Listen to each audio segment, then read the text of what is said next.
চলেন আজকে আমরা বাঁধাকপি রান্না করি। একটা বড় দেখে একটা হাঁড়ি নিয়ে নেবেন, সেখানে তেল দিয়ে দিবেন, পেঁয়াজ দিবেন, একটাই যথেষ্ট।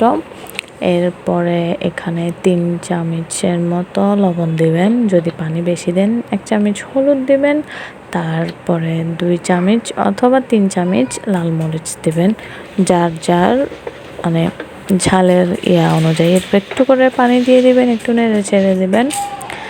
এরপরে কিছুক্ষণ ওয়েট করবেন। আর ধরেন যদি হাতে সময় না থাকে তাহলে এমনিই দিয়ে দিতে পারেন, কিচ্ছু হবে না।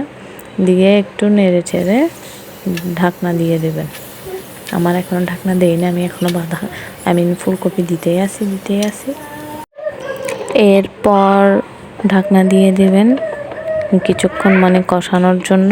এরপর কষানো হয়ে গেলে এরপর আপনার পরিমাণ মতো পানি দিয়ে দেবেন, একটু বেশি দিতে পারেন। এরকম করে চেক করে দেখবেন সিদ্ধ হয়েছে কিনা, বাস হয়ে গেল।